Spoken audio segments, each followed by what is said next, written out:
So as many of you know, or all of you, days when we do not have bar bat mitzvahs, I love to teach a text with lots of ways to look at it, because I think hearing from all of you, your thoughts, deepens all of our understandings. So the questions I have before we start is, which of the different meanings that I'm going to bring speak to you, or are there other ways you see the text? So we are in the very beginning of Kitavo. If you want to be looking at it in the Eitz Chaim, it's page 1140. Page 1140. And I'm going to divide it into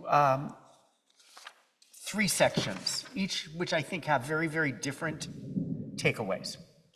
So number one, when you enter the land the Lord your God's giving you as a heritage, possess it, settle it. Take some of every first fruit of the soil which you harvest from the land the Lord your God is giving you, put it in a basket, go to the place where the Lord your God will choose to establish God's name. So this is interesting to me, because you have to place yourself, where is this happening? This is happening on the other side of the Jordan before we've entered. And he says, look it. You guys are going to enter, you're going to settle, you're going to possess, and you're going to have an amazing harvest that you'll then bring up to the priest. What's the message these people are getting? Remember, they have been wandering for 40 years. Anytime you have a transition to something new, it's a little scary. And I think what Moses does is he says, envision a very different reality. Imagine a successful harvest. Couldn't you imagine little, Joe and Janet Israeli standing at the edge of the Holy Land thinking, well, I don't know how to be a farmer. Well, what's it going to be like in that land? I could imagine a lot of anxiety, and Moses has them imagine a successful harvest. What do they call it now? Growth mindset or something like that. When you imagine success, you manifest success. So there's something here that's happening that I think is actually quite brilliant. One of the things that's happened as we've studied this text is we note that it is in the singular. Kitavo, each of you is important in a broader society. And it merges the sense of people and individual into one. And I know that at a time when I sometimes feel utterly powerless in terms of all that's going on in the world and in our country, to remember that each of us as individuals matter, and what we do matters, is a message that I know I need. So the power of imagining, the power of each of us as an individual. The first thing you do after a successful harvest is you bring those first fruits to a communal site. You give to the priest to offer on the altar. I remember that I'm part of a community. Farming can be an incredibly individual type of act. This weaves us together, and we come together and serve a broader purpose. Well, there'll be more about that in a second. The theology here is this is not yours. The land belongs to God, who is the source of bounty. We're going to come back to that one in a moment too. That creates a humility that I think is so necessary. And for me, the next lesson, it's unclear whether this just happens once, but it probably happens every single year. They talk about a third year of a cycle, a recurring cycle. You would give tithe. You guys are going to have a successful harvest. It's going to happen every year. And we, the reader now, when we talk about conflating time, are reading it knowing that there were some years when there wasn't a great harvest. And so when you know that it's going to happen every year, when you know that there's the possibility of renewal according to how it will be as it was, it creates an interesting mindset. So for me, this first couple lines give a bunch of takeaways. Which of them speak to you? Which of them are lessons we need right now? What are other things you pull from it? And then when you get up there, you make a declaration. And I mentioned that this is the declaration that's in the Haggadah. We say this every week, every year. And it's, on a certain level, it's an odd declaration. I'm bringing up all of this amazing bounty, and I'm going to say, oh my God, we were slaves in Egypt. Why? Let's read what we say. The priest takes the basket, and here's what you recite. You meaning the farmer. My father was a fugitive Aramean. We could spend weeks saying who that is referencing.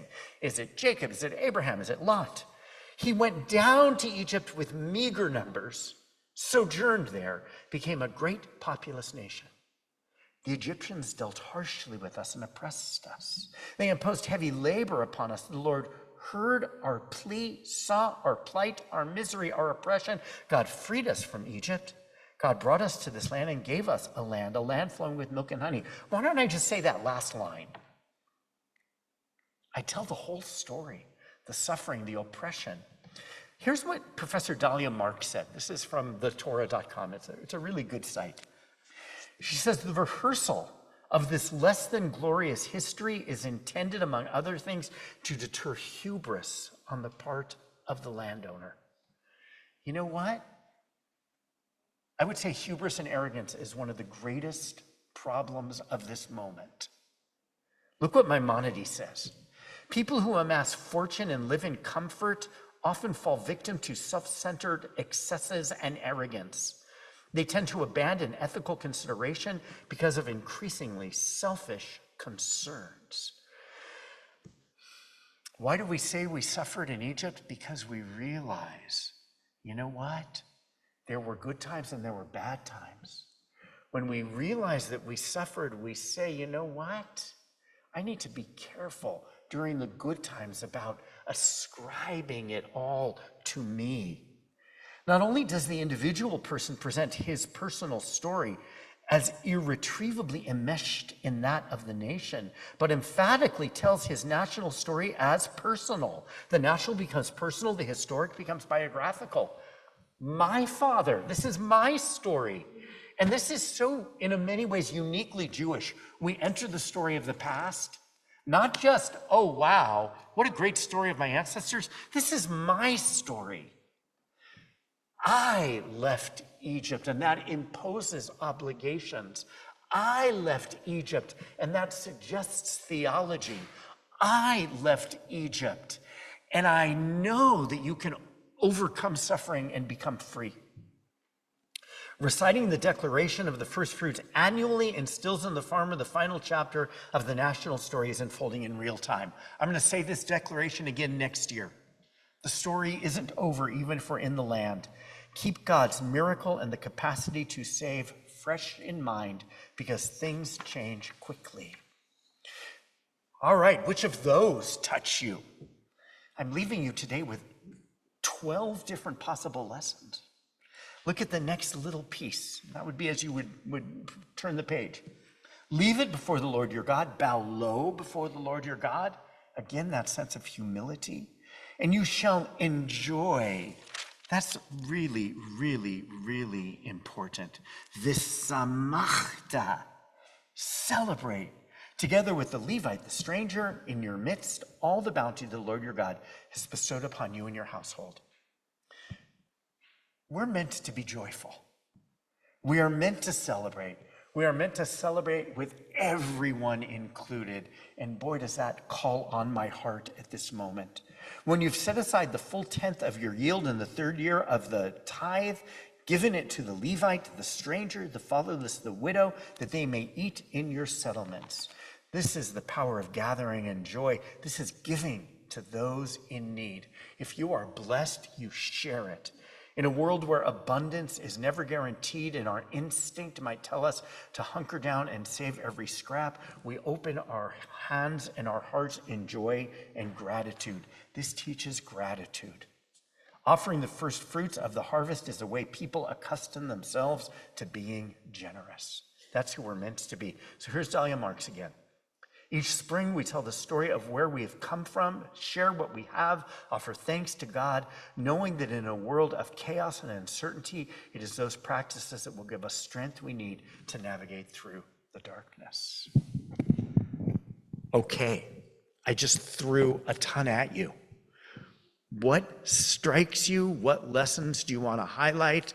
What might you add to this text? Marcia Lee. Like all of history, this does speak to the present moment. Yes. It's a message of national unity and the obligations that we have to each other. Yes. It's also, as you mentioned, the fact that the land does not belong to us. We have to treasure this land, and it's also a message of gratitude. Wow, so lots of them. Yes. You know, one thing that Marcia Lee highlighted that I think needs to be highlighted, that I think we lose a little bit living in America, is a sense of peoplehood. We're a people and we gather as a community. We take care of each other. We have obligations to each other. And the message of, if I could really figure out how to instill this in people's hearts, the land's not yours. And if it's not yours, you relate to it in a much, much, much different way. Who else has a thought here? Neil.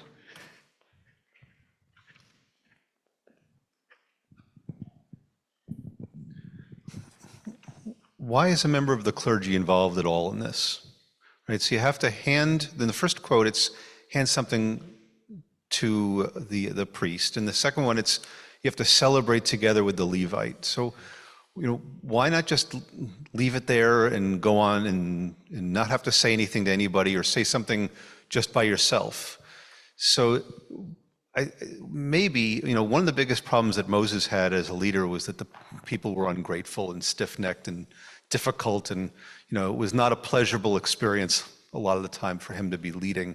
So maybe this is a way of actually helping the priesthood feel better about the job that they have, to make them feel appreciated, that you're actually saying this with them, and they're not leading a stiff-necked people. They get to actually witness that, these people aren't as bad as Moses thought they were, or maybe they've changed since Moses had them, but this isn't going to be a bad job. Love it. So Moses, as he's preparing for the end of his life, needs to set up structures. And he needs to set up structures where we can thrive. And one of those is having priests who feel respected and partnered with the people. There are more hands up. So I always find fascinating how the Torah does its math, and the full 10th measure. Yeah. Why say full 10th measure? Right. Every 3 years. Well, if you do that math, then only 3% of the time would you be setting aside this. Right. Right? But I don't think you're supposed to do it that way. And I think this anticipates that at least a tenth of the population, probably more, will be in need all the time. And so that you have the abundance not only to produce the cattle for the sacrifices, and we've talked about that, but you have the abundance to do this kind of charity means the land will be incredibly fertile, and you're going to be good farmers where you used to be slaves. Right.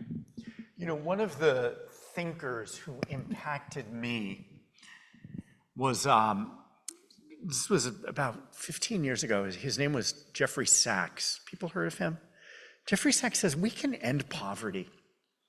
And if every nation gave 1% of their GNP to people in need, we could end poverty. It is doable in our time. And the assumption here that there will be poverty, and the assumption that you need to be a people who's committed to partner such that poverty is dealt with so that poor people don't starve. That's an obligation here, and sometimes I sometimes worry, here are 10 possible things. Everyone needs to take the one that this is what we need to be doing. It stuns me.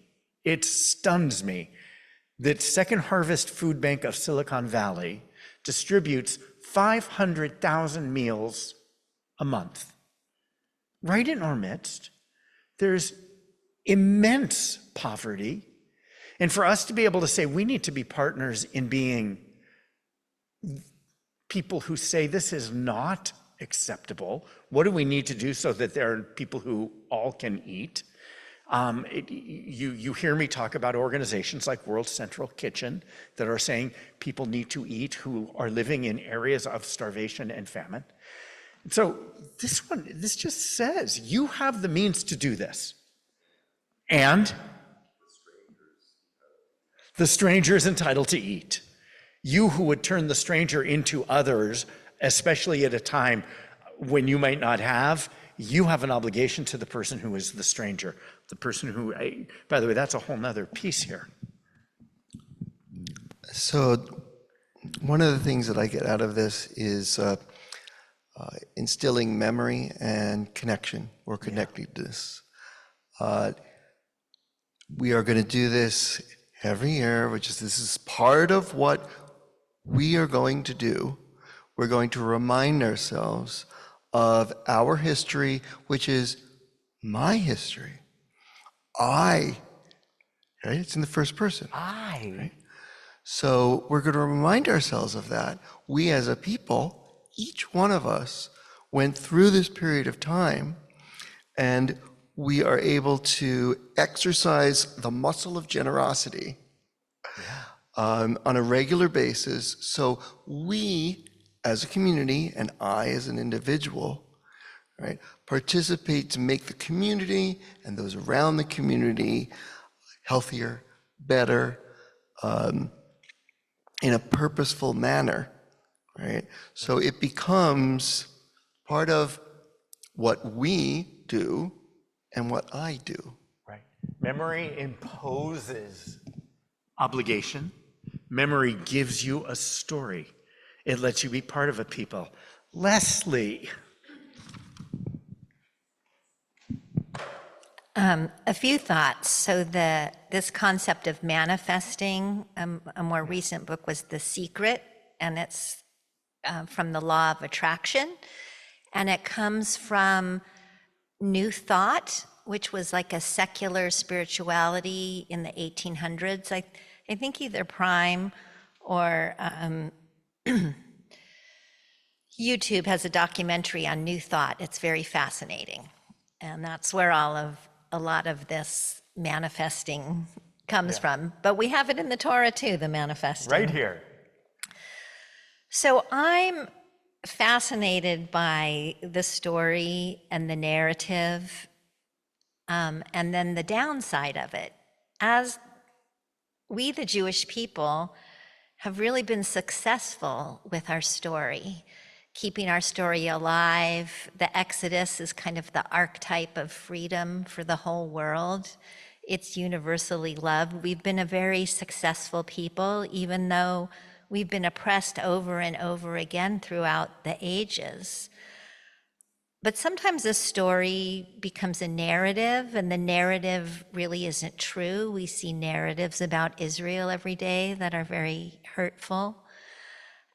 And how is it, when does a narrative keep you back and make you a perpetual victim, Right. and make it hard to see the future, or make you feel that you've been owed? So I love story, but we have to be careful. And when does a story make us successful and powerful and resilient? And when does a story keep us in perpetual victimhood and oppression? So Leslie says you got to see the shadow side of every story, know the shadow side of this particular story. Hi, scoot past, yeah. Camille. If people met Camille, by the way, this is Camille, who's been coming regularly. And I always sit in this seat. So I think what sort of stood out in me here is Maimonides and the word increasingly. That seems to me to be the barometer, the thermometer, the weight of this, in that it is not something that happens all of a sudden. There's the amassing of fortune, the intent of when you think that you've gotten to a place where you might have enough. And it is that slippery slope of the increasing need of, but do I really have enough? And do I have enough to share?